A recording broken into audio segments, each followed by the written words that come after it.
ದೇವ ಜಗದೀಶ್ವರ, ಜೀವದ ಅಲಗಳಿಗೆ ಸಿಕ್ಕು ತತ್ತರಿಸುತ್ತಿರುವ ಈ ನನ್ನ ಜೀವಕ್ಕೆ ಮತ್ತೊಂದು ಪುನರ್ಜನ್ಮ ನೀಡಿದ ಭಗವಂತ ನೀನು.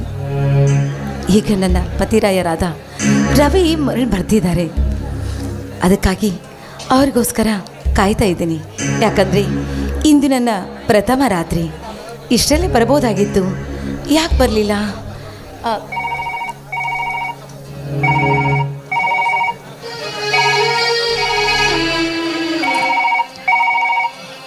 Hello hello. ಹಾಂ ಭಾರತಿ, ನಾನು ನಿನ್ನ ಗಂಡ ರವಿ ಮಾತಾಡ್ತಿದ್ದೀನಿ. ಹೇಳು ರವಿ, ಇಲ್ಲಿ ಎಲ್ಲಿದ್ದೀರಾ? ಬೆಂಗಳೂರಿಂದ ಬಂದೆ, ಸ್ಟೇಷನ್ದ ಮಾತಾಡ್ತಾ ಇದ್ದೀನಿ. ಹೌದಾ? ಏನು ತುಂಬ ಲೇಟ್ ಆಯಿತು. ಬೇಗ ಬನ್ನಿ. ಹಾಂ, ಇನ್ನು ಅರ್ಧ ಗಂಟೆಯಲ್ಲಿ ಬರ್ತೀನಿ. ನಿಮಗೋಸ್ಕರ ಕಾಯ್ತಾ ಇರ್ತೀನಿ. ನಾನು ಅಷ್ಟೇ ಕಣೆ, ಯಾವಾಗ ನೀನು ನೋಡ್ತೀನೋ ಅಂತ ಅನಿಸ್ತಾ ಇದೆ. ಹೌದಾ? ಹಾಂ ಸರಿ, ಸರಿ, ಬಾಯ್ ಅಮ್ಮ. ಹಾಂ ಹ್ಞೂ.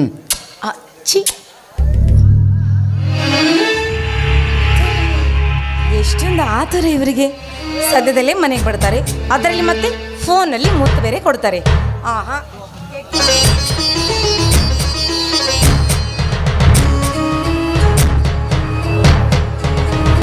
ಬಂದ್ರು ಅಂತ ಕಾಣಿಸುತ್ತೆ.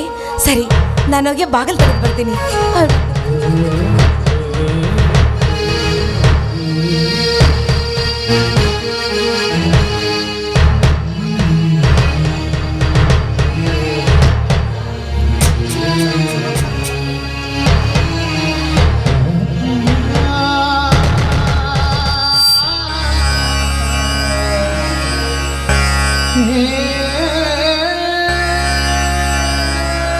ಭಾರತಿ, ಚೆನ್ನಾಗಿದ್ದೀಯಾ ಭಾರತಿ?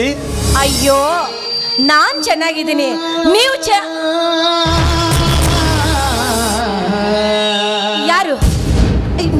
ಯಾರು ನೀವು?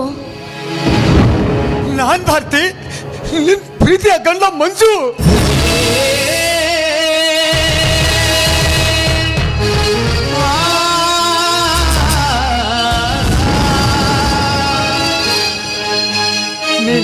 ನೀನ್ ಚೆನ್ನಾಗಿದ್ದೀಯಾ ಭಾರತಿ? ಹಾ, ನೀನ್ ಚೆನ್ನಾಗಿದ್ದೀಯಾ ಅಂತ ನನಗೆ ಗೊತ್ತು. ಆದ್ರೆ ಈ ಯುದ್ಧದಲ್ಲಿ ನಾನು ಸತ್ತು ಹೋದೆ ಅಂತ ಎಲ್ಲರೂ ನಂಬಿಬಿಟ್ಟಿದ್ದಾರೆ ಭಾರತಿ, ಎಲ್ಲರೂ ನಂಬಿಬಿಟ್ಟಿದ್ದಾರೆ. ಹೌದು ಭಾರತಿ, ನಾವು ದೇಶ ಪ್ರೇಮದಲ್ಲಿ ಮಗ್ನನಾಗಿ ಮೈ ಮರೆತು ಯುದ್ಧ ಮಾಡ್ತಿರ್ಬೇಕಾದ್ರೆ ವೈರಿ ಪಡೆಗಳು ನಮ್ಮ ಮೇಲೆ ಎಸೆದ ಬಾಂಬ್ ಬ್ಲಾಸ್ಟ್ ಆಗಿ ನನ್ನ ಕಾಲ್ಗೆ ತಲೆಗೆ ಬಲವಾದ ಏಟು ಬಿತ್ತು. ಸಾವಿರಾರು ಜನ ಸೈನಿಕರ ಮಧ್ಯದಲ್ಲಿ ಬಿದ್ದುಕೊಂಡಿದ್ದ ನನ್ನನ್ನ ಮಂಜು ಕೂಡ ಸತ್ತು ಹೋಗಿದ್ದಾನೆ ಅಂತ ಸತ್ತವರ ಲೆಕ್ಕ ಕೊಟ್ಟು ಬಿಟ್ರು ಸರ್ಕಾರಕ್ಕೆ. ಆದ್ರೆ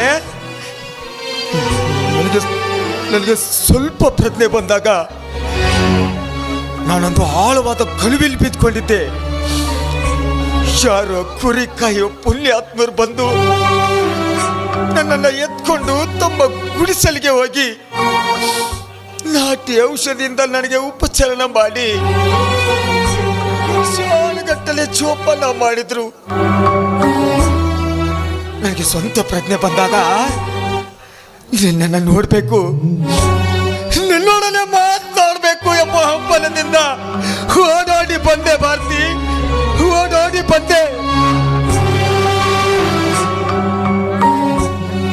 ಭಾರತಿ, ಈ ಸಮಾಜ, ಈ ಸರ್ಕಾರ, ಈ ಸುದ್ದಿ ಮಾಧ್ಯಮಗಳೆಲ್ಲ ನಾನು ಸತ್ತು ಹೋಗಿದ್ದೇನೆ ಅಂತ ಸುದ್ದಿ ಬಿತ್ರ ಮಾಡ್ತಲೇ ಇದ್ದಾವೆ ಭಾರತಿ, ಸುದ್ದಿ ಬಿತ್ರ ಮಾಡ್ತಲೇ ಇದ್ದಾವೆ. ಆದ್ರೆ ನಾನ್ ಸತ್ತಿಲ್ಲ ಅಂತ ನೀನ್ ನಂಬಿದ್ಯಾ ನೋಡು. ಹಾ, ನಾನ್ ಸತ್ತಿಲ್ಲ ಅಂತ ನೀನ್ ನಂಬಿದ್ಯಾ. ನೀನ್ ನಂಬಿದ್ರಿಂದಲೇ ನಿನ್ನ ಕತ್ತಲ್ಲಿಯ ಮಾಂಗಲ್ಯ ಇನ್ನು ಎದ್ದು ಕಾಣ್ತಾ ಇದೆ. ನಾನು ನಿನ್ ಕೊರಳಿ ಕಟ್ಟಿದ ಕಾಲಿ, ನಾನು ನಿನ್ ಕೊರಳಿ ಕಟ್ಟಿದ ತಾಲಿ ಇನ್ನು ಫಳಫಳ ಅಂತ ಹೊಳಿತಾ ಇದೆ ಅಲ್ಲೇ ಭಾರತಿ. ಸಾರ್ಥಕ ಆಯ್ತು, ನನ್ನ ಬದುಕು ಸಾರ್ಥಕ ಆಯ್ತು. ನನಗಾಗಿ ನಾನು ಬಂದೇ ಬರ್ತೀನಿ ಅಂತ ಜಾತಕ ಪಕ್ಷಿ ಅಂತ ನನ್ನ ದಾರಿ ಕಾಯ್ತಾ ಇದೆಯಲ್ಲೇ ಭಾರತಿ. ನಿನ್ನಂಥವಳನ್ನ ನಾನು ಸತಿಯಾಗಿ ಪಡ್ಕೋಬೇಕು ಅಂದ್ರೆ ಏಳೇಳು ಜನ್ಮದ ಪುಣ್ಯ ಮಾಡಿರ್ಬೇಕು ಭಾರತಿ. ಏಳೇಳು ಜನ್ಮದ ಪುಣ್ಯ ಮಾಡಿರ್ಬೇಕು. ಮಾತಾಡು ಭಾರತಿ. ಯಾಕೆ ನನ್ನ ಮೇಲೆ ಕೋಪನ? ವರ್ಷ ಕಳೆದ್ರು ಗಂಡ ಬರಲಿಲ್ಲ, ಅಲ್ಲ ಎಲ್ಲೋ ಯಾವುದೋ ಮತ್ತೊಂದು ಹುಡುಗಿನ ನೋಡಿ ಮದುವೆ ಮಾಡ್ಕೊಂಡ ಅಂತ ತಿಳ್ಕೊಂಡಿದ್ದೀಯಾ ನೀನು? ಇಲ್ಲ ಭಾರತಿ, ನಾನಂತ ಕೆಲಸ ಮಾಡಿಲ್ಲ. ಯಾಕಂದ್ರೆ ನೀನಂತ ಕೆಲಸ ಮಾಡಿಲ್ಲ ನೋಡು. ಮತ್ ನಾನ್ಯಾಕೆ ಮಾಡ್ಲಿ ಅಂತ ಕೆಲಸನ? ಭಾರತಿ, ಪ್ರೀತಿ ಹೆಂಡತಿ ಬದುಕಿರ್ಬೇಕಾದ್ರೆ ಗಂಡ ಮತ್ತೊಂದು ಮದುವೆ ಮಾಡ್ಕೋಬಾರ್ದು. ಅದೇ ಗಂಡ ಬದುಕಿರ್ಬೇಕಾದ್ರೂ ಕೂಡ ಹೆಂಡತಿನೂ ಮತ್ತೊಂದು ಮದುವೆ ಮಾಡ್ಕೋಬಾರ್ದು ಭಾರತಿ. ಒಂದ್ ವೇಳೆ ಹಾಗೇನಾದ್ರೂ ಆದ್ರೆ ಅವರು ಜಾರನಿಯ ಮಕ್ಕಳು ಭಾರತಿ, ಜಾರನಿಯ ಮಕ್ಕಳು.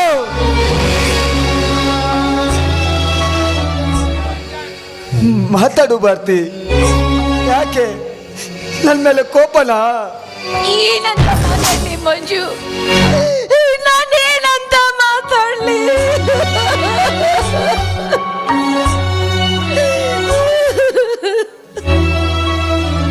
ಭಾರತಿ,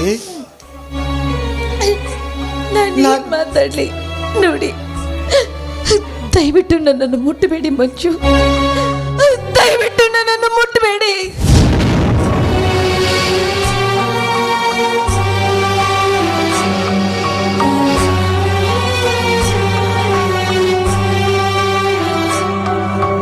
ಯಾಕೆ ಭಾರತಿ, ನಾನು ನಿನ್ ಮುಟ್ಬಾರ್ದ? ಸಾವಿರಾರು ಜನ ಬಂಧು ಬಾಂಧವರ ಸಮಕ್ಷಮದಲ್ಲಿ ಅಗ್ನಿ ಸಾಕ್ಷಿಯಾಗಿ ನಿನ್ನ ಕೊರಳಿಗೆ ತಾಳಿ ಕಟ್ಟಿದ ಗಂಡ ಕಣೆ ನಾನು.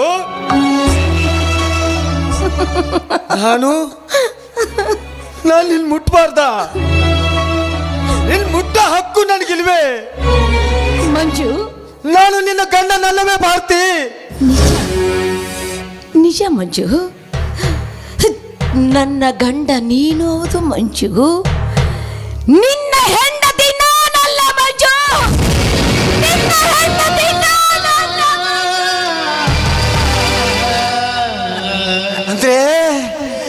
ಅಂದ್ರೆ ನಿನ್ ಮಾತಿನ ಅರ್ಥ ಏನಂತ ಹೇಳಿ ಮಂಜು? ನಾನು ಯುದ್ಧದಲ್ಲಿ ನೀವು ಸತ್ತರೆಂಬ ಸುದ್ದಿ ಬಂದಿತ್ತು. ಜನ ಕೂಗಾಡಿದ್ರು, ಬೆಕ್ಕಿ ಬೆಕ್ಕಿ ಹತ್ತರು. ನೀವು ಸತ್ತರಂತ ನಾನು ವಿಧಿವೆಯಾದೆ. ಆದ್ರೆ ಆ ಬ್ರಹ್ಮ ಈ ನನ್ನ ಇತಿಹಾಸವನ್ನೇ ಬದಲಾಯಿಸಿ ಬಿಟ್ಟ ಮಂಜು. ನನ್ನ ಬದುಕಿನ ಇತಿಹಾಸವನ್ನೇ ಬದಲಾಯಿಸಿ ಬಿಟ್ಟ. ಈಗ ಆದದ್ದಾದ್ರೂ ಏನು? ನಾನು ಮರಳಿ ಮನೆಗೆ ಬಂದಿದ್ದೀನಲ್ಲ, ಸಂತೋಷ ಪಡು. ಯಾಕೆ ಸುಮ್ಮನೆ ಹೇಳ್ತಾ ಇದ್ದೀಯ ನೀನು? ಸಂತೋಷ? ಹೇಗೆ ಸಂತೋಷ ಪಡ್ಲಿ ಮಂಜು? ಈ ಯುದ್ಧದಲ್ಲಿ ನೀವು ಸತ್ರಿ ಅಂತ ನಾನು ವಿಧವೆ ಆದೆ. ಆದ್ರೆ ಸ್ವಲ್ಪ ದಿನಗಳ ನಂತರ ನೀನು ಮತ್ತೊಂದು ಮದುವೆ ಆದೆ ಮಂಜು, ಮತ್ತೊಂದು ಮದುವೆ ಆದೆ.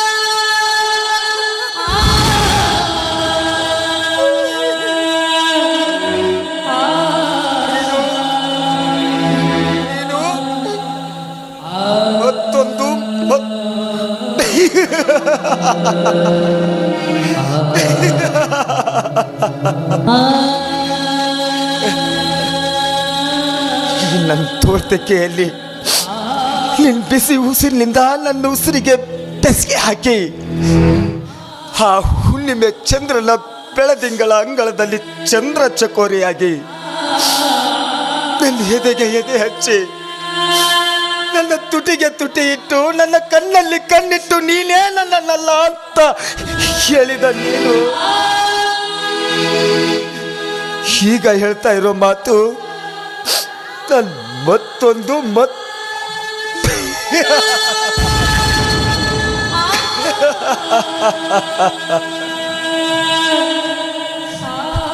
ನಾನೊಂದು ಅರಳಿ ನಿಂತ ಪುಷ್ಪ, ಆ ಪುಷ್ಪದ ಮಕರಂದ ಹೀರುವ ತುಂಬಿ ನೀನೇ ಅಂತ ಹೇಳಿ ಹೃದಯದಲ್ಲಿ ನಿನ್ನ ಭಾವಚಿತ್ರವನ್ನಿಟ್ಕೊಂಡು ಆರಾಧಿಸ್ತಾ ಪೂಜಿಸ್ತಾ ಇರುವ ಈ ನಿನ್ನ ಪತಿಗೆ ನೀನು ಹೇಳ್ತಾ ಇರೋ ಮಾತು ನಾನು ಮತ್ತೊಂದು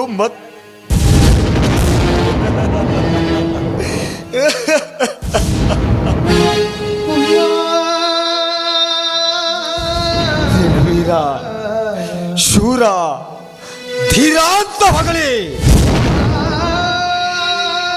ರಣರಂಗದಲ್ಲಿ ನನ್ನನ್ನು ಯುದ್ಧ ಮಾಡಲು ಕಳಿಸಿ ಈಗ ನಾನು ಜೀವ ಸಹಿತ ಮನೆಗೆ ಬಂದಾಗ ನೀನು ನನಗೆ ಹೇಳ್ತಾ ಇರೋ ಮಾತು ನಾನು ಮತ್ತೊಂದು ಮದುವೆ ಮಾಡ್ಕೊಂಡಿದ್ದೀನಿ ಅಂತ. ಸಂತೋಷ ಭಾರತಿ, ತುಂಬಾ ಸಂತೋಷ. ನಾನೇನ್ ಮಾಡ್ಲಿ ಮಂಜು, ನೀವು ಸತ್ತರಂತ ಸುದ್ದಿ ಕೇಳಿ ನಾನು ಮತ್ತೊಂದು ಮದುವೆ ಆಗಿದ್ದು ಸತ್ಯ. ನೋಡಿ, ದಯವಿಟ್ಟು ಹಾಗೆಲ್ಲ ಮಾತಾಡಬೇಡಿ. ಈ ರೀತಿ ಚುಚ್ಚಿ ಚುಚ್ಚಿ ಮಾತಾಡಿ ನನಗೆ ಚಿತ್ರ ಹಿಂಸೆ ಕೊಡುವುದಕ್ಕಿಂತ ನನ್ನ ಕತ್ತಿಚಿಗೆ ಕೊಂದಾಕ್ಬಿಡಿ.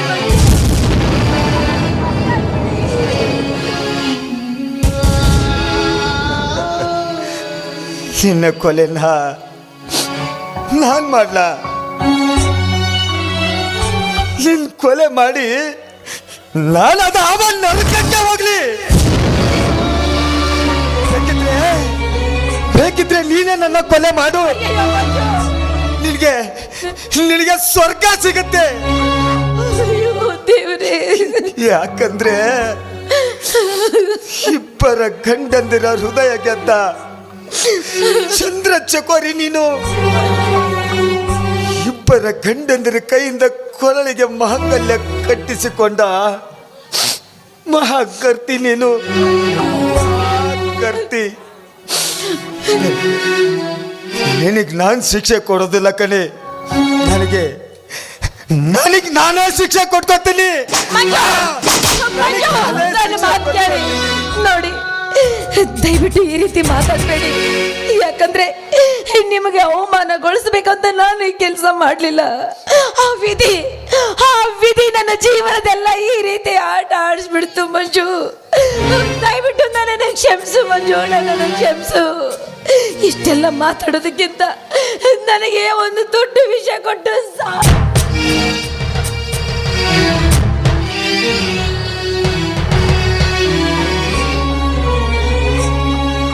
ನಿನ್ ಪ್ರಾಣ ಕೇಳುವಷ್ಟು ಕಟುಕ ನಾನಲ್ಲ ಭಾರತಿ. ನನಗೆ ನನ್ನೊಂದು ಮಾತು ನಿಲ್ಲಿಸ್ಕೊಡ್ತೀಯಾ? ಅಯ್ಯೋ, ಕೇಳಿ ಮಂಜು, ಅದು ಯಾವ ನೀವು ಮಾತಂತ ಕೇಳಿ.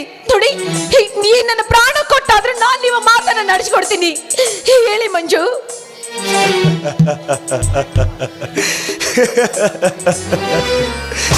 ಎಂಥ ದೊಡ್ಡ ಮಾತು, ಎಂಥ ದೊಡ್ಡ ತ್ಯಾಗ ನಾನು ನಿನ್ನಿಂದ ನಿರೀಕ್ಷೆ ಮಾಡಿಲ್ಲ ಭಾರತಿ.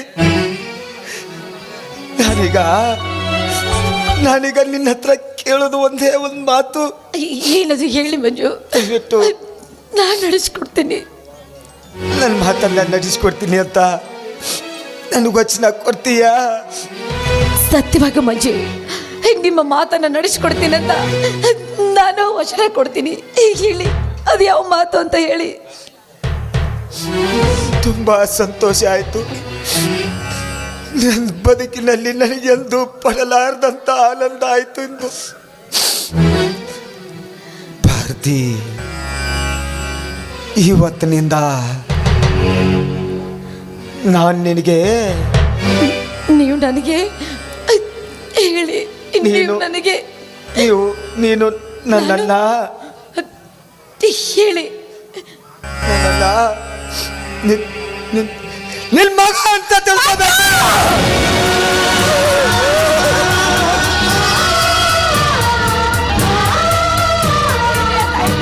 ನಾನು ನಿನ್ನನ್ನ ಅಯ್ಯೋ ನನ್ನ ತಾಯಿ ಅಂತ ತಿಳ್ಕೊತೀನಿ. ಮಂಜು, ಯಾಕೆ ಇಂಥ ಶಿಕ್ಷೆ ಕೊಡ್ತಾ ಇದ್ದೀರಾ? ನಾನು ನಿಮ್ಮನ್ನ ಮಗ ಅಂತ ತಿಳ್ಕೋಬೇಕಾ? ಇಲ್ಲ ಮಂಜು, ಇಲ್ಲ. ಅದಾಗಲೇಬೇಕು. ಹಾಗಾದಾಗಲೇ ನಮ್ಮಿಬ್ಬರ ಬದುಕಿಗೆ ನೆಮ್ಮದಿ ಕಣಪ್ಪ, ನೆಮ್ಮದಿ.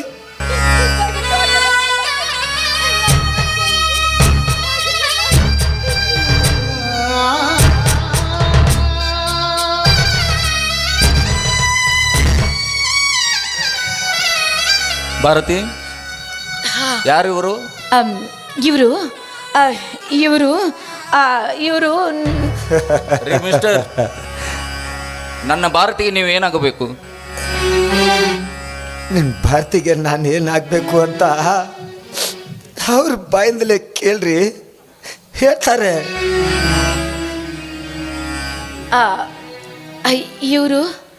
ಇವರು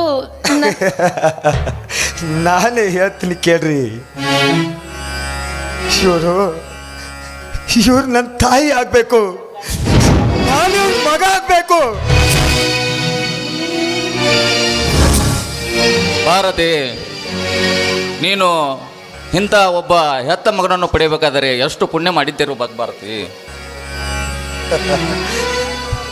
ಮಗನಂದ್ರೆ ಹೊಟ್ಟೆಯಲ್ಲಿ ಹುಟ್ಟಿದ ಮಗನಲ್ಲ ಕಣ್ರಿ. ನಾನು ನನ್ನ ಎತ್ತವಳನ್ನ ಕಳ್ಕೊಂಡ ಮೇಲೆ ನನ್ನ ಭಾವನೆಗಳಿಂದ ಪಡೆದುಕೊಂಡು ಬಂದ ತಾಯಿ ಇವಳು. ಈ ನನ್ನ ತಾಯಿನ ಮಾತಾಡ್ಸ್ಕೊಂಡು ಹೋಗ್ಬೇಕು ಅಂತ ಬಂದೆ. ಇವಳು ನಮ್ಮವ್ವನ ಗಂಡ, ನೀವು ನಮ್ಮಪ್ಪ. ಹೇಗಿದ್ದೀರಿ ಅಂತ ನೆನೆಸ್ಕೊಳೋದ್ರೊಳಗೆ ಆ ದೇವ್ರು ಬಂದ ಹಾಗೆ ನೀವೇ ಬಂದ್ಬಿಟ್ರಿಪ್ಪ. ನಾನು ನಿಮ್ಮನ್ನ ತುಂಬ ತುಂಬಿಕೊಂಡೆ. ನೋಡ್ರಿಪ್ಪ, ದಯವಿಟ್ಟು ಈ ನನ್ನ ತಾಯಿನ ಯಾವುದೇ ತೊಂದರೆ ಬರದಂತೆ ಮಹಾರಾಣಿಯಾಗಿ ನೋಡ್ಕೊಂಡು ಹೋಗ್ರಿ ಅಂತ ನಾನು ನಿಮ್ಮ ಹತ್ರ ಕೈ ಮುಗಿದು ಬೇಡ್ಕೊತೀನಿರಿಪ್ಪ. ಕೈ ಮುಗಿದು ಬೇಡ್ಕೊತೀನಿ. ಬೇಕಿದ್ರೆ ಸಾಲದು ಅಂದ್ರೆ ನಿಮ್ಮ ಕಾಲಿಡ್ದು ಬೇಡ್ಕೊತೀನಿರಿಪ್ಪ. ನೀವು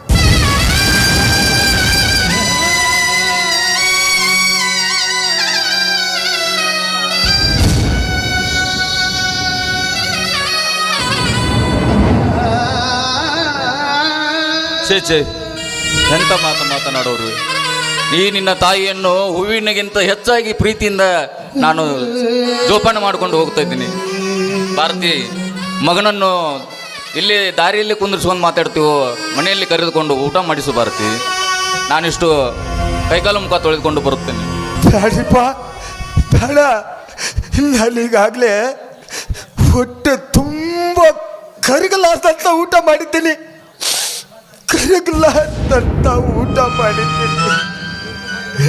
ನಾನೀಗ ನನ್ನ ಮನೆ ಸೇರ್ಕೊಂಡ್ರೆ ಸಾಕಪ್ಪ. ನೀವಿಬ್ರು ಸುಖವಾಗಿ ಸಂಸಾರ ಮಾಡ್ರಿ. ಆ ದೇವರು, ಆ ತಂದೆ ರುದ್ರಮಣೇಶ್ವರ ನಿಮ್ಮ ಬದುಕಲ್ಲಿ ಸುಖ, ಶಾಂತಿ, ನೆಮ್ಮದಿಯನ್ನು ಕೊಡ್ಲಿ ಅಂತ ನಾನು ದೇವರಲ್ಲಿ ಬೇಡ್ಕೊತೀನಿರಪ್ಪ. ದಯಮಾಡಿ ನನ್ನ ತಾಯಿನ ಚೆನ್ನಾಗಿ ನೋಡ್ಕೊಡ್ರಿಪ್ಪ, ಚೆನ್ನಾಗಿ ನೋಡ್ಕೊಳ್ಳಿ.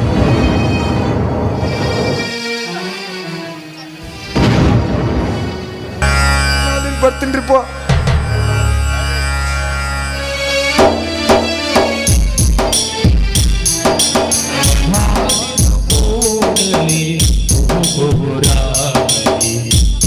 के काई देखो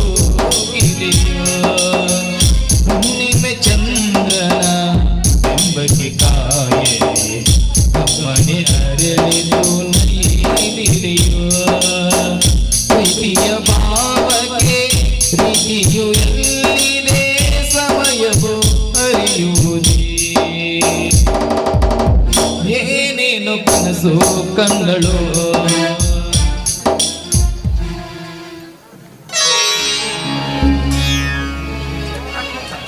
ಭಾರತಿ, ರೈಲ್ವೆ ಸ್ಟೇಷನ್ನಿಂದ ಬರಬೇಕಾದ್ರೆ ಸ್ವಲ್ಪ ಲೇಟ್ ಆಯಿತು, ಅದಕ್ಕಾಗಿ ಪರವಾಗಿಲ್ಲ ಬಿಡಿ. ದಯವಿಟ್ಟು ಕ್ಷಮಿಸು. ಅಯ್ಯಯ್ಯೋ, ಕ್ಷಮೆ ಕೇಳುವಂಥ ತಪ್ಪು ಏನೂ ಇಲ್ಲ. ನೋಡಿ, ಪರವಾಗಿಲ್ಲ, ಮುಖ ತೊಳ್ಕೊಂಡು ಬನ್ನಿ, ಫ್ರೆಶ್ ಅಪ್ ಆಗಿ ಊಟ ಮಾಡಿದಿರಂತೆ. ಭಾರತಿ, ಅದೆಲ್ಲ ಆಮೇಲೆ ಮತ್ತೆ ನಿನ್ನ ಮಧುರ ಕಂಠದಿಂದ ಒಂದು ಸುಮಧುರವಾದ ಗಾನ ಹೊರಬರಬಾರದೆ.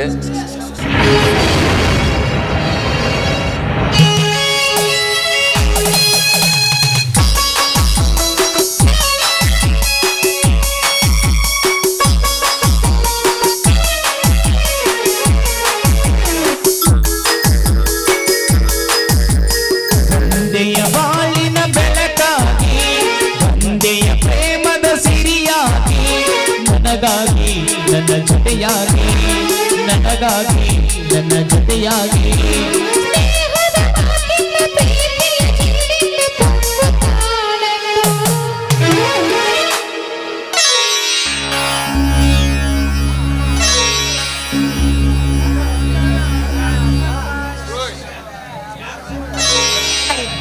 ಅಲೋ, ನೋಡಿ, ನೀವು ಮುಖ ತೊಳ್ಕೊಂಡು ಬನ್ನಿ.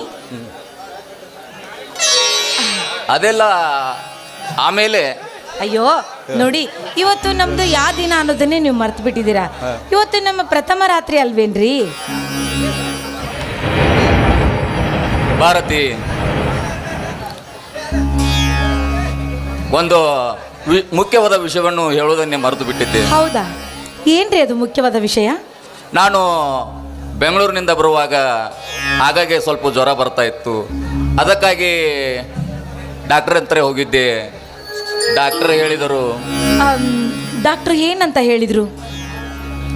ನಾನು ಡಾಕ್ಟರ್ ಅಂತೆ ತೋರಿಸ್ಕೊಂಡು ಹೋಗ ನನ್ನ ಸ್ನೇಹಿತನ ಮುಂದೆ ಡಾಕ್ಟರ್ ಅವನಿಗೆ ಹೇಳ್ತಾ ಇದ್ದರು, ಏನಂತ?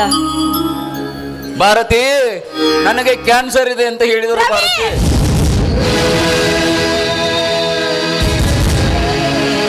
ಏನ್ ಹೇಳ್ತಾ ಇದ್ದೀರಾ ನೀವು? ಯಾಕ್ರೆ ಯಾಕೆ ಈ ಥರ ಹೇಳ್ತಾ ಇದ್ದೀರಾ? ಹಲೋ, ದಯವಿಟ್ಟು ಎಲ್ಲರೂ ಕುತ್ಕೋಬೇಕು. ಭಾರತಿ, ನೀವು ಬೆಳತನ ನೋಡಿದ ನನ್ನ ರೋಗ ವಾಸಿ ಆಗುವವರೆಗೆ ಹೆಣ್ಣಿನ ಸಂಪರ್ಕದಿಂದ ದೂರ ಇರಬೇಕಂತ ವೈದ್ಯರು ಹೇಳ್ತಾರೆ. ಭಾರತಿ, ದಯವಿಟ್ಟು ನನ್ನನ್ನು ಕ್ಷಮಿಸಿಬಿಡು ಭಾರತಿ. ಅಲ್ಲಿವರೆಗೂ ರವಿ,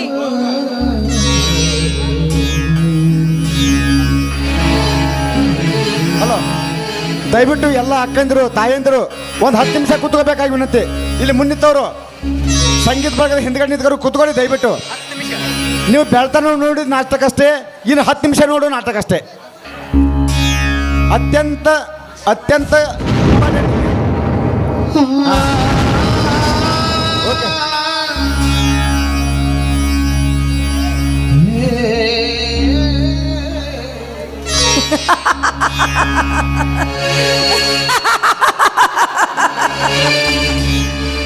ಮೆಚ್ಚಿದೆ ಬ್ರಹ್ಮ, ನಿನ್ನ ಬರಹಕ್ಕೆ ಮೆಚ್ಚಿದೆ.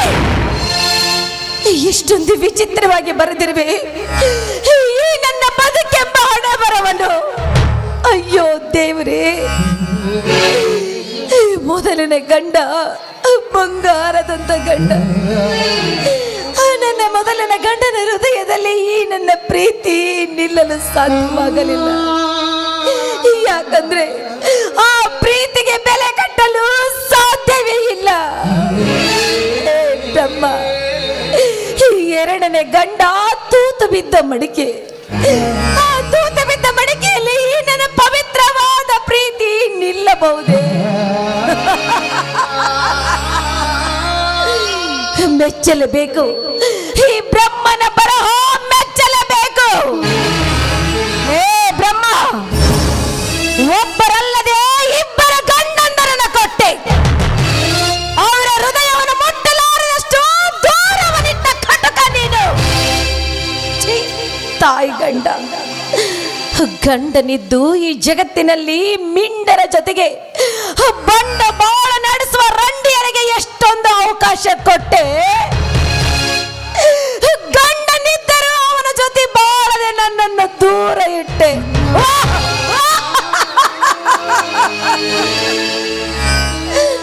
ಆದ್ರೆ ಏನ್ ಮಾಡ್ಲಿ, ಏನ್ ಮಾಡ್ಲಿ? ನನ್ನ ಜೀವನ ರೆಕ್ಕೆ ಕಳೆದುಕೊಂಡ ಹಕ್ಕಿ ಅಂತಾಗಿದೆ ನನ್ನ ಬದುಕು.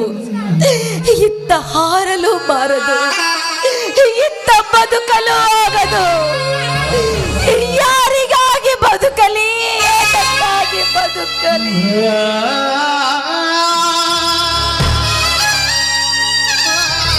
ಜೀವನವೇ ಹಾಳಾಗಿ ಹೋಯಿತು, ಈ ನನ್ನ ಜೀವನವೇ ಹಾಳಾಗಿ ಹೋಯಿತು.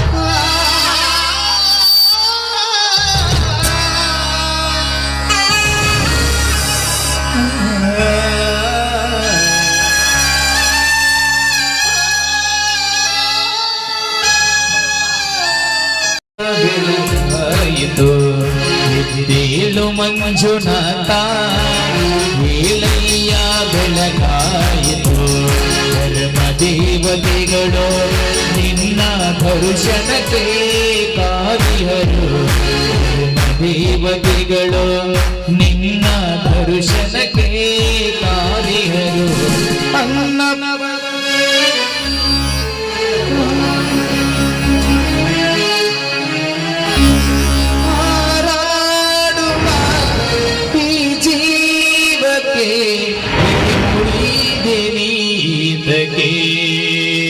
ಹಾರಾಡುವ ಈ ಜೀವಕ್ಕೆ ಏಕೆ ನೀನೋಡುವೆ?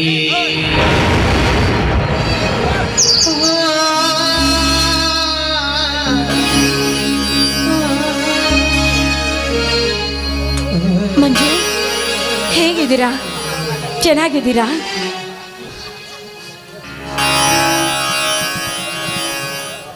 ನಿನ್ನ ಕೃಪೆಯಿಂದ ಚೆನ್ನಾಗಿದ್ದೀನಿ ತಾಯಿ. ಆದ್ರೆ ನೀನ್ ಚೆನ್ನಾಗಿರ್ಬೇಕನ್ನೋದೇ ನನ್ನ ಆಸೆ ಅವ್ವ, ನನ್ನ ಆಸೆ. ಮಂಜು, ದಯವಿಟ್ಟು ಈ ತಾಯಿಯ ಸ್ಥಾನ ನನಗೆ ಕೊಡಬೇಡಿ.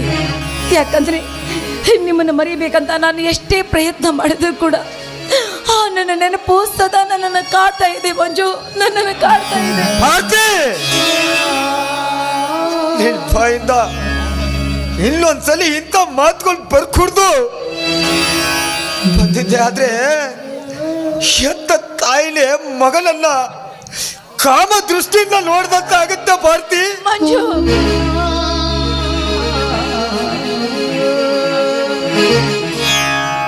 ಹಾಗೆಲ್ಲ ಮಾತಾಡ್ಬೇಡಿ ಮಂಜು, ಹಾಗೆಲ್ಲ ಮಾತಾಡ್ಬೇಡಿ. ಯಾಕಂದ್ರೆ ನಿಮ್ಮನ್ನ ನೋಡಿದ್ರೆ ನನ್ನ ಕರಳ ಕಿತ್ತಿ ಬಂದಂತಾಗ್ತಾ ಇದೆ. ಇಂಥ ಪರಿಸ್ಥಿತಿಯಲ್ಲಿ ನೀವೆಲ್ಲಿ ಹೋಗ್ತಾ ಇದ್ದೀರಾ?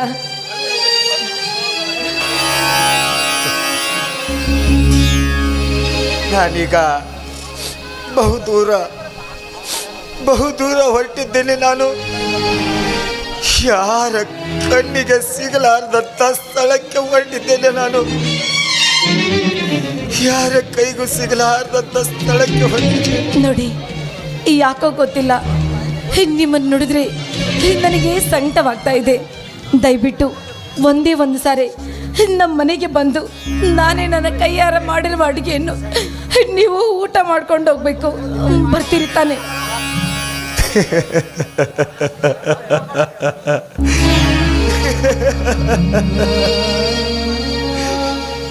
ಆ ದೇವರು ಅಂತ ಪರಿಸ್ಥಿತಿ ಏನಾರ ತಂದ್ರ ಖಂಡಿತ ನಿನ್ ಮನೆಗೆ ಬರ್ತೀನಿ ತಾಯಿ.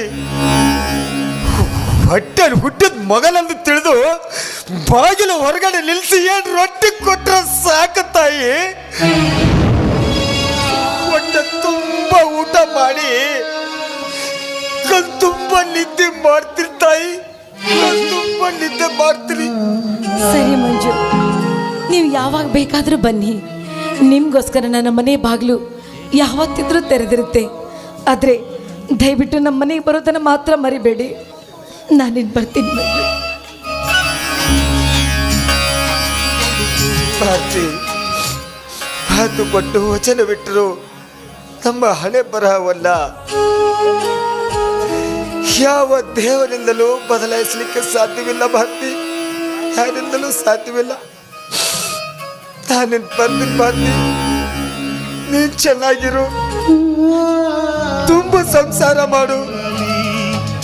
ಪಾಪ ರವಿ, ನಿನ್ ಕೊರಳಿಗೆ ತಾಳಿ ಕಟ್ಟಬೇಕಾದ್ರೆ ಅವನ ಜೀವನದಲ್ಲಿ ಅದ್ ಏನೆಲ್ಲ ಆಸೆ ಆಕಾಂಕ್ಷೆಗಳನ್ನ ಇಟ್ಕೊಂಡು ಕಟ್ಟಿದ್ದಾನೋ ಏನೋ.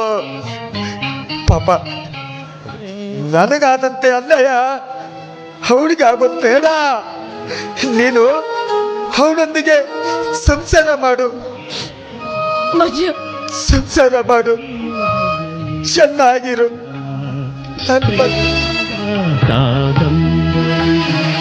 ಬರೆದನು ಕಣ್ಣೀರಲಿ ಕಥೆಯು ಮುಗಿರೆ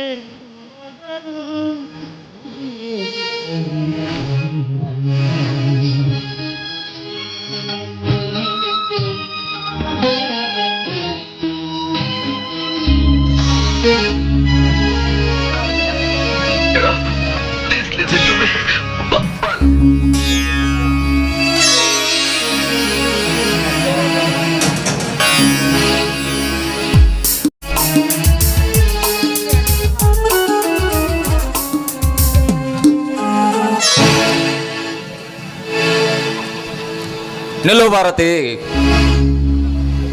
ನನ್ನ ಪಾದ ಮುಟ್ಟುವುದಕ್ಕಿಂತ ಮುಂಚೆ ನನ್ನ ಆತ್ಮದಲ್ಲಿ ಒಂದು ಪ್ರಶ್ನೆ ಕಾಡ್ತಾ ಇದೆ. ಅದಕ್ಕೆ ಬಿಚ್ಚು ಮನಸ್ಸಿನಿಂದ ಉತ್ತರ ಹೇಳಲೇಬೇಕು ಭಾರತಿ. ಸರಿ ರವಿ, ಅದು ಏನಂತ ಕೇಳಿ, ನಾನು ನಿಮಗೆ ಉತ್ತರ ಕೊಡ್ತೀನಿ. ನಿನ್ನ ಮೊದಲಿನ ಗಂಡ ಮಂಜು ಬದುಕಿದ್ದನೋ ಅಥವಾ ಸತ್ತಿದ್ದನೋ? ರವಿ, ನೋಡಿ, ನೀವೇ ಕೇಳಿದ್ರೆ ನಾನೇನಂತ ಹೇಳಿ. ನಿಮ್ಮನ್ನು ಮದುವೆ ಆಗೋದಕ್ಕಿಂತ ಮುಂಚೆ ಅವರು ಬದುಕಿದ್ರು. ಆದರೆ ನಿಮ್ಮನ್ನ ಮದುವೆ ಆದ ಮೇಲೆ ಮತ್ತೆ ಅವರು ಬದುಕಿ ಬಂದಿದ್ದಾರೆ ರವಿ, ಮತ್ತೆ ಬದುಕಿ ಬಂದಿದ್ದಾರೆ. ಭಾರತಿ, ಯಾಕೆ ಸುಳ್ಳು ಹೇಳಿದೆ ಭಾರತಿ? ಮಂಜು ಸತ್ತಿರುವಾಗ ನನಗೇಕೆ ಮೋಸ ಮಾಡಿದೆ ಭಾರತಿ? ಮೊದಲೇ ಹೇಳಬಹುದಾಗಿತ್ತಲ್ಲ. ಮೋಸನ? ನಾನು ನಿನಗೆ ಮೋಸ ಮಾಡಿಲ್ಲ ರವಿ, ನಾನು ನಿನಗೆ ಮೋಸ ಮಾಡಿಲ್ಲ. ಆ ವಿಧಿ ನನಗೆ ಮೋಸ ಮಾಡಿತು ಅಷ್ಟೇ. ಯುದ್ಧದಲ್ಲಿ ಮಂಜು ಸತ್ತನಂತ ತಿಳಿದು ನಾನು ವಿಧಿವೆ ಆದೆ. ತಂದೆ ಒತ್ತಡಕ್ಕಾಗಿ ನಾನು ಮತ್ತೊಂದು ಮದುವೆ ಮಾಡಿಕೊಂಡೆ. ಆದ್ರೆ ನಮ್ಮಿಬ್ಬರ ಜೀವನ ನೋಡಿ, ನಮ್ಮಿಬ್ಬರ ಸಂಸಾರ ಹಾಳಾಗ್ಬಾರ್ದು ಅಂತ ನಿಮ್ಮೆದುರುಗಡೆ ಅವ್ರಿಗೆ ನನಗೆ ಮಗ ಅಂತ ಹೇಳಿದ್ರು ಕೂಡ ನಾನು ಸಹಿಸ್ಕೊಂಡೆ. ಯಾಕೆ ಗೊತ್ತಾ? ನೀವು ಹೇಳಿದ ಮಾತನ್ನು ಆಗಲೇ ಮರ್ತು ಬಿಟ್ರ. ಆ ವಿಷಯ ಹೇಳಿದ್ರೆ ನೀವು ಎಲ್ಲಿ ಸತ್ತು ಹೋಗ್ತಿರೋ ಅಂತ ತಿಳ್ಕೊಂಡು ಆ ಮಾತನ್ನ ನನ್ನ ಎದೆಯಲ್ಲಿ ನಾನೇ ಮುಚ್ಕೊಂಡೆ. ಅಂದು ಪ್ರಥಮ ರಾತ್ರಿ ದಿವಸ ನಾನು ಎಷ್ಟೇ ಹೇಳ್ಬೇಕಂತ ಪ್ರಯತ್ನ ಪಟ್ಟರು ಕೂಡ ಅದಕ್ಕೆ ಅವಕಾಶವೇ ನೀವು ಮಾಡಿಕೊಡ್ಲಿಲ್ಲ ರವಿ, ಅದಕ್ಕೆ ಅವಕಾಶವೇ ನೀವು ಮಾಡಿಕೊಡ್ಲಿಲ್ಲ. ಅದಕ್ಕಾಗಿ ಆ ವಿಷಯ ನಾನು ನಿಮಗೆ ಹೇಳಲಿಲ್ಲ. ಭಾರತಿ, ಮಂಜು ಸತ್ತು ಹೋಗಿದ್ದರೆ ಅವನ ಆಸೆ ಆಕಾಂಕ್ಷೆ ಕನಸುಗಳೆಲ್ಲವೂ, ಅವನ ಸಂಸಾರ ಅವತ್ತೇ ಸತ್ತು ಹೋಗ್ತಾ ಇತ್ತು. ಈಗ ಮಂಜು ಬದುಕಿದ್ದಾನೆಂದರೆ ಅವನಿಗೆ ನಾನು ಮೋಸ ಮಾಡಲು ತಯಾರಿಲ್ಲ ಭಾರತಿ. ರವಿ, ಏನ್ ಮಾತಾಡ್ತಿದ್ದೀರಾ ನೀವು? ನೋಡಿ, ಮಾಡಿಕೊಂಡ ಗಂಡ ಎದುರಿಗಿರ್ಬೇಕಾದ್ರೆ ಮಂಜುನ ಜೊತೆ ನಾನು ಮತ್ತೆ ಜೀವನ ಮಾಡ್ಲ? ಅದು ಸಾಧ್ಯವಿಲ್ಲ. ನೋಡಿ, ಹಾಲು ಮೊಸರಾಗ್ಬೋದೇ ನಿಜ, ಆದ್ರೆ ಮೊಸರು ಯಾವತ್ತೂ ಹಾಲಾಗೋದಿಲ್ಲ ಮಂಜು, ಹಾಲಾಗೋದಿಲ್ಲ. ನೋಡಿ, ಈಗ ಕಾಲ ಮಿಂಚಿಲ್ಲ. ಅವರು ಯುದ್ಧದಲ್ಲಿ ಸತ್ರು ಅಂತ ತಿಳ್ಕೊತೀನಿ. ದಯವಿಟ್ಟು ನೀವು ಮಾತ್ರ ನನ್ನಿಂದ ದೂರ ಆಗೋ ಪ್ರಯತ್ನ ಮಾತ್ರ ಮಾಡಬೇಡಿ ಭಾರತಿ. ಕಹಿಯಾದ ಬೇವಿನ ಮರವು ಕಹಿಯಾದ ರೋಗಕ್ಕೆ ಔಷಧವಾಗಿ ಹೋಗುತ್ತದೆ. ನೀನು ಕಹಿಯಾದ ಮಂಜುನ ಬಾಳಿಗೆ ಔಷಧಿಗೆ ಹೋಗಲೇಬೇಕು ಭಾರತಿ, ಹೋಗಲೇಬೇಕು. ಅದು ನನ್ನಿಂದ ಸಾಧ್ಯವಿಲ್ಲ. ಯಾಕಂದ್ರೆ ನನ್ನ ಕೊರಳಿಗೆ ನೀವು ತಾಳಿ ಕಟ್ಟಿದ ಮೇಲೆ ನೀವೇ ನನ್ನ ಪತಿ, ನಾನು ನಿಮ್ಮ ಸತಿ ಅಂತ ನಿರ್ಧಾರ ಮಾಡಿದವಳು ನೀವು. ಈಗ ನನ್ನ ಪಾಲಿನ ದೇವರು ನೀವೇ ರವಿ, ನೀವೇ. ಭಾರತಿ, ಭಾರತಿ, ಅರ್ಥ ಮಾಡಿಕೋ ಭಾರತಿ. ನೀನು ನನ್ನ ಜೊತೆ ನಡಿ. ಮಂಜು ಒಪ್ಪಿದರೆ ಅವನಿಗೆ ನಿನ್ನನ್ನು ಒಪ್ಪಿಸಿ ಈಗಲೇ ಹೋಗು. ಹೊಸ ಬಟ್ಟೆ ತೊಟ್ಟು ಹೂ ಮುಡಿದುಕೊಂಡು ಬೇಗನೆ ಬಾ. ಮಂಜುನಿಗೆ ಒಪ್ಪಿಸುತ್ತೇನೆ.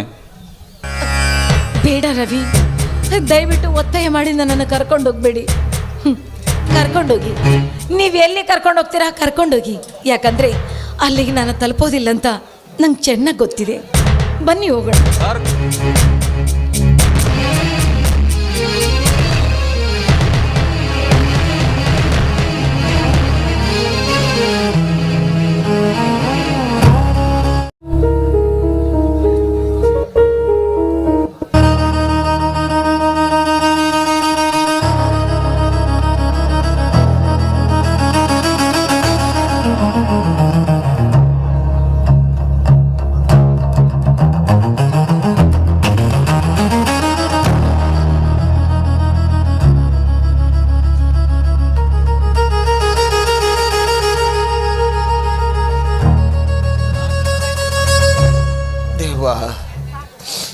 ನಿನ್ನ ಜಗದಲ್ಲಿ ನೀತಿಯಿಂದ ಬಾಳಿದ ಮಾನವರಿಗೆ ಎಂಥ ವಿಚಿತ್ರವಾದ ಕಷ್ಟಗಳನ್ನು ತಂದೊಡ್ಡಿವೆ ತಂದೆ. ಎಂಥ ವಿಚಿತ್ರವಾದ ಕಷ್ಟಗಳನ್ನು ತಂದೊಡ್ಡಿವೆ. ನಾನು ಬದುಕೋದು ನಿನಗೆ ಇಷ್ಟ ಇಲ್ಲ ಅಂತಾನೆ ಮತ್ತಕ್ಕೆ ಭಾರತೀಯ ನನ್ನನ್ನು ಹೆಂಡತಿಯನ್ನಾಗಿ ಮಾಡಿದಿ.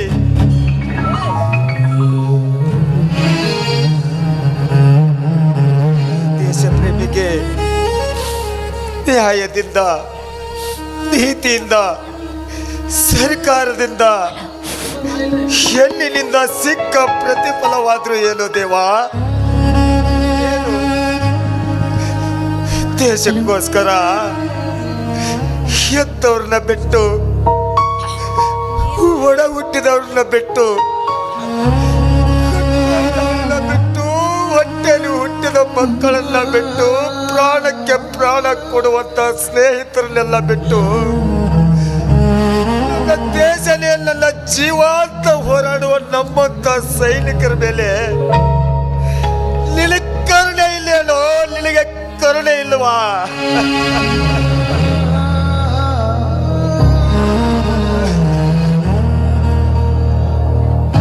ರವಿ, ಬೇಡ ರವಿ, ನನ್ನನ್ನು ಬಿಟ್ಟೋಗ್ಬೇಡ ರವಿ. ನೋಡು, ಮಂಜು ಯುದ್ಧದಲ್ಲಿ ಸತ್ತ ಅಂತ ತಿಳ್ಕೊತೀನಿ, ಆದ್ರೆ ನೀವು ಮಾತ್ರ ನನ್ನನ್ನು ಬಿಟ್ಟೋಗ್ಬೇಡ ರವಿ. Correct Bharati, correct. ಎಷ್ಟಿದ್ರು ನೀನು ರವಿಯ ಹೇಳ್ತಿ. ನೀನು ವಿಧವೆ ಆದಾಗ ಕಾಲಿ ಕಟ್ಟಿ ನಿನಗೆ ಜೀವನ ಕೊಟ್ಟ ಮಹತ್ಯಾಗಿ ಅವನು, ಮಹತ್ಯಾಗಿ ಅವನು. ನೀನು ಅವನೊಂದಿಗೆ ತುಂಬ ಸಂಸಾರ ಮಾಡಬೇಕು. ಒಟ್ಟಲ್ಲಿ ನೀನು ಬಹಳ ಚೆನ್ನಾಗಿರ್ಬೇಕು ಭಾರತಿ. ಇನ್ನೊಂದು ಜನ್ಮ ಅಂತ ಇದ್ರೆ ನಾನು ಮತ್ತೆ ನಿನ್ನನ್ನು ಪಡ್ಕೊತೀನಿ ಭಾರತಿ.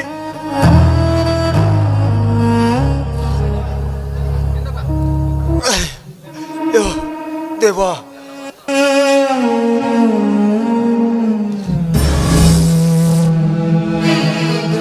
ಕಾದಂಬರಿ ಹರಿದನು ಕಣ್ಣೀರಲಿ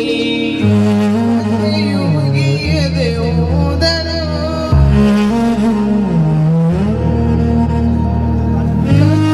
ಮುಗಿಯದೆ ಹೋದನು. ಭಾರತಿ, ಮಂಜು ಗಾಢ ನಿದ್ದೆಯಲ್ಲಿ ಮಲಗಿದ್ದಾನೆ. ನೀನೇ ಅವನ ಕನಸಿನ ಸ್ವಪ್ನ ಸುಂದರಿಯಾಗಿರುವಾಗ ಅವನ ನಿದ್ದೆಯನ್ನು ಭಂಗ ಮಾಡಿದರೆ ದೋಷವಾಗದು. ಭಾರತಿ, ಎಬ್ಬಿಸು, ಹೋಗು ಭಾರತಿ. ಮಂಜು, ಎದ್ದೇಳಿ, ಮಾತಾಡಿ ಮಂಜು. ನಾನು ನಿಮ್ಮ ಪ್ರೀತಿಯ ಭಾರತಿ ಬಂದಿದ್ದೀನಿ ಮಂಜು.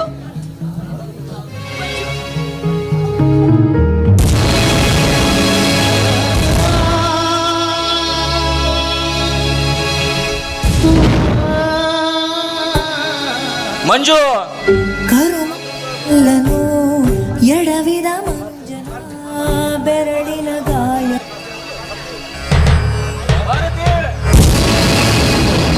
ಕಾನದ ಪ್ರಕಾರ ನಿನಗೆ ನನ್ನ ನಮಸ್ಕಾರ. ಪಾತ್ರಗಳಲ್ಲಿ ಗುರುಗಳೇನಿತೋ ಪಾತ್ರಗಳಲ್ಲಿ ಗುರುಗಳೇನಿತು ಬಲ್ಲವ ನೀನೇ ಸೂತ್ರಧಾರ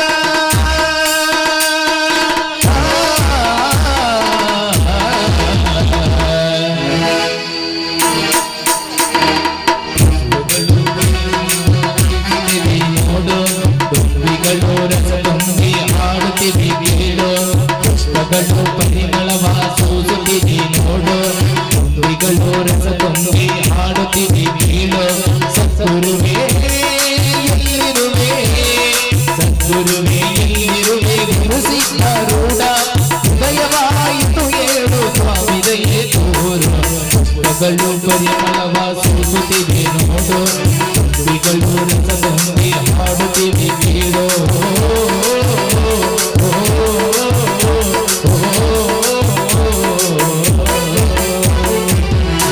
बोलो भारत माता की बोलो भारत माता की वंदे वंदे मातरम ಶರಣು ಶರಣು